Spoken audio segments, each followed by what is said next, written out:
जुड़े होते हैं और उनकी आत्मा एक दूसरे का दर्पण हो जाती है, ऐसा इनका कहना है। अगर होता है तो उसे पाने के लिए अपनी आज की लाइफ भूलकर या छोड़कर उसे कलयुग में नहीं, कलयुग में पाए जान जगत में सब जन कपटी कुटिल कलयुगी टंचु, यहां प्यार नहीं। ये तो एक प्राण और दो देही, जो आप कह रहे हो अंग्रेजी में, हमें अंग्रेजी तो आती नहीं, किसी का भी हो। एक प्राण दो मन दो तन, ये सब दिखाई दे रहे हैं, लेकिन एक प्राण, दोनों के प्राण एक हो चुके हैं। वो जो सोचा वो उसके मन में आ गया, वो जो सोचा वो उसके मन में आ गया। ऐसा प्रेम जगत में मुश्किल है, जगत में ऐसा प्रेम देखने में मुश्किल है। सबको अपने अपने मन की चाहिए।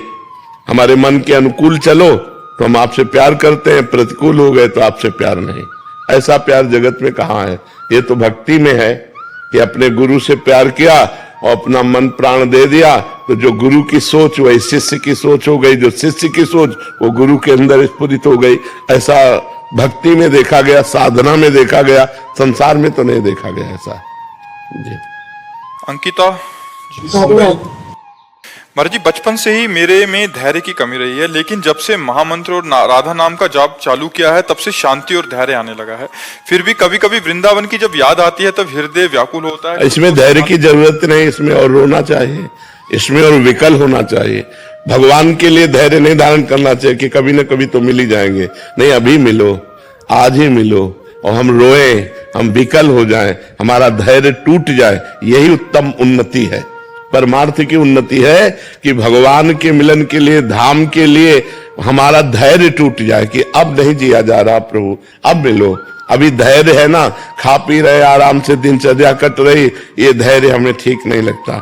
हमें ऐसा धैर्य का बांध टूट जाए कि अब जिया नहीं जा रहा, जब देखो तब आंसू चल रहे हैं, प्रभु के लिए विकल है, प्रभु को पुकार रहा है, कब मिलोगे? आज का भी दिन गया, आज की भी रात गई, स्वप्न में भी नहीं आए, अब कैसे धैर्य रखूं?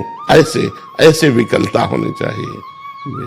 सारंग नैनी जी, शेहरवंश महाराज जी, महाराज जी अभी अगले महीने 10 जुलाई को गुरु पूर्णिमा है। आप कह रहे हैं कि गुरु पूर्णिमा पर गुरु पूजन का महत्व होता है। हम आपके शरणागत, आप अपनी उपासना पद्धति में रोज छवि सेवा, मानसी सेवा तो गुरु जी की करते ही हैं, पर गुरु पूर्णिमा के दिन या उन दिनों में क्या विशेष करना चाहिए? गुरु जी के दर्शन करने चाहिए। यदि प्रगट में विराजमान हो तो गुरु जी के दर्शन करने चाहिए।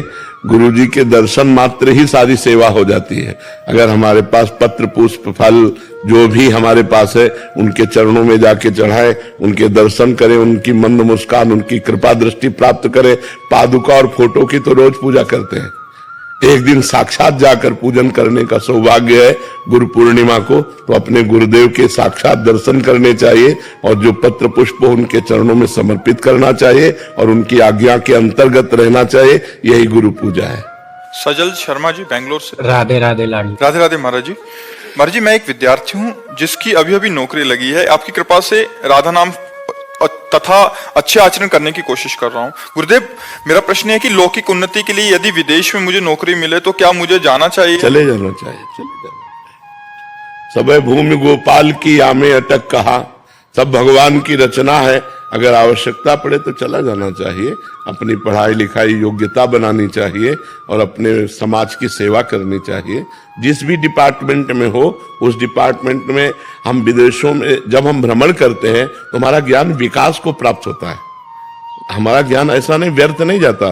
देश विदेश जाने वाले के ज्ञान का विकास होता है और उसी ज्ञान से हम अपने समाज की सेवा करें। मानो डॉक्टर है, मास्टर है, अच्छी क्वालिटी का अगर हमारे अंदर ज्ञान आ गया, अच्छी बातें हमारे अंदर आ गई, हम ग्रेजुएट हो गए, तो हम अपने समाज को सुधार सकते हैं। तो जानना चाहिए, हम कहते हैं जानना चाहिए, पर अपनी पद्धति से रहना चाहिए। पद्धति विदेशी नहीं अपनानी चाहिए, ज्ञान प्राप्त करना चाहिए। जड़ चेतन गुण दोष में विश्व कीन करतार, संत हंस गुण गाहे पे परिहरिवार विकार। गुण दोष सब जगह है, तो विदेशों के अवगुण नहीं लेने चाहिए। व्यभिचार, मांस, मदिरा, ये सब नहीं लेना चाहिए। हमको उनके गुण लेने चाहिए, उनकी योग्यताएं लेनी चाहिए और अपने देश में आकर उसका विकास करना चाहिए। अरे जी, आप कहते हैं संघ का प्रभाव होता है, पर वैसे संघ में रहने से वैसे दोस्त हैं, वैसी पद्धतियां हैं। जो रही उत्तम प्रकृति का कर सकत कुसंग, चंदन विष व्यापत नहीं लपटे रहत भुजंग। अगर हम उत्तम स्वभाव लेकर के जाएं तो हमको कोई फंसा नहीं सकता। हम अच्छे अच्छे सद्गुण लेकर के आ जाएं। जैसे बहुत ऐसे विकासशील बातें हैं जो हमको विदेशों से प्राप्त होती हैं।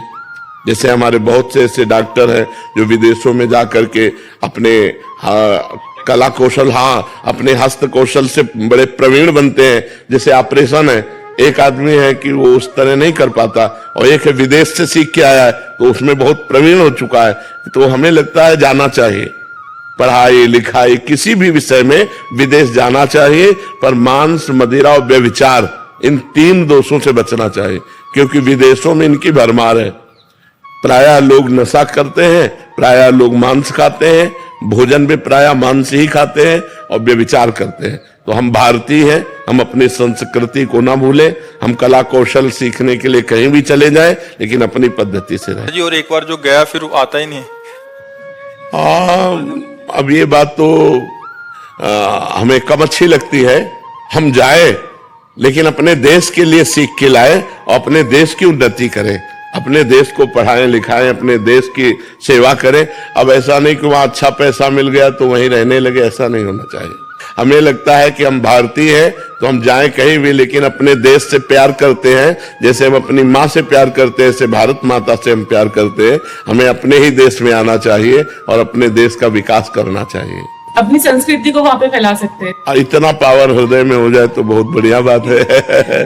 क्योंकि उनकी संस्कृति हमारे अंदर ना जाए, हमारी संस्कृति उनके अंदर चली जाए, तब तो बहुत बड़े पावर की बात है। देखो, ये जो boyfriend girlfriend live in relation ये सब चल रहा है ना, ये उन्हीं की संस्कृति, हमारी संस्कृति नहीं है। ये हमारे सनातन धर्म की संस्कृति नहीं। अब जो गंदगी फैल रही समाज में, आप इससे खुद अनुभव कर सकती हैं कि जैसे एक बच्ची है, एक बॉयफ्रेंड बनाया और महीना भर के बाद ब्रेकअप, फिर दूसरा बॉयफ्रेंड। इसे चरित्रहीनता कहते हैं। ये कभी एक पति की नहीं रह सकती और ऐसे लड़के कभी एक पत्नी पर अपना भाव नहीं रख सकते। तो हमारा तो बिगड़ गया, हमारा सनातन धर्म गया, हमारी गृहस्थी चौपट हो गई। अच्छा, विदेश में ऐसा नहीं है। आज तुम उनके साथ जाओ, कल उनके साथ जाओ, कोई फर्क नहीं पड़ता है। और आजकल मन यही चाहता है कि हमारे ऊपर कोई बंधन ना हो, हम जब जिससे मिलना चाहे मिल ले। ये हमारे देश की पद्धति है नहीं। हमारे देश की पद्धति है, जिस पुरुष को एक बार अपना लिया आजीवन निर्वाह किया, जिस स्त्री को एक बार स्वीकार कर लिया आजीवन उसे अपना हृदय बना करके निर्वाह किया। ये हमारे भारत की पद्धति है। तो ये जो विदेशी पद्धतियां हैं, ये हमारे देश में बड़ा कूड़ा करकट फैला रही हैं, ये बड़ी गंदगी फैल रही बच्चों में। वो नई आधुनिकता में नशा व्यभिचार इसी में फंसते चले जा रहे हैं। कभी हिंसा चोरी और ये सब बढ़ रहा है, व्यभिचार बढ़ रहा है। मोहित खंडेलवाल जी, बेंगलोर से। श्री हरिवंश महाराज जी। महाराज जी, आपने कई बार सत्संग में कहा है कि ठाकुर जी को दूसरिया पसंद नहीं है। महाराज जी, यहाँ दूसरिया से क्या तात्पर्य है? अलग अलग रूपों का है या नहीं? दूसरिया का तात्पर्य है जननी जनक बंधु सुतदारा, तन धन धाम सुहृद परिवारा, सबकी ममता ताग बटोरी, मम पद मन ही बांध बरडोरी। जो हमारा मोह फैला हुआ है वो समेट करके अनुराग रूप से भगवान के चरणों में लग जाए। जैसे मीरा जी कहते हैं, मेरे तो गिरधर गोपाल दूसरो न कोई। बस एक हृदय में भगवान के प्रति अनन्य भाव आ जाए।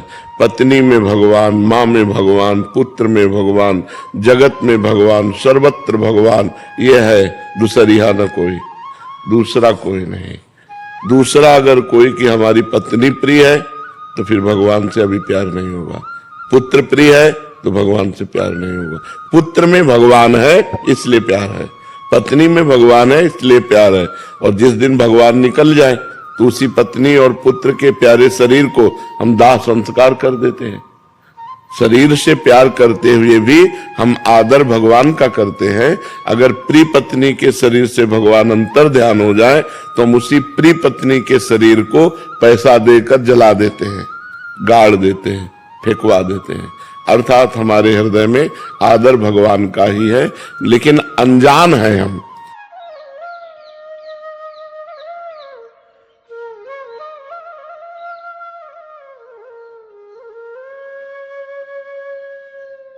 आन है हम ये जान जाएं कि मेरे भगवान पत्नी रूप में है, मेरे भगवान पुत्र रूप में, मेरे भगवान माँ रूप में, सब चराचर जगत भगवान का स्वरूप, जीवन मुक्त हो गए। यही बात है कि दूसरिया भगवान को पसंद नहीं। भगवान कहते हैं अनन्यस चिंतयन्तो माम ये जना पर्युपासते, जो जन मेरा अनन्य चिंतन करता है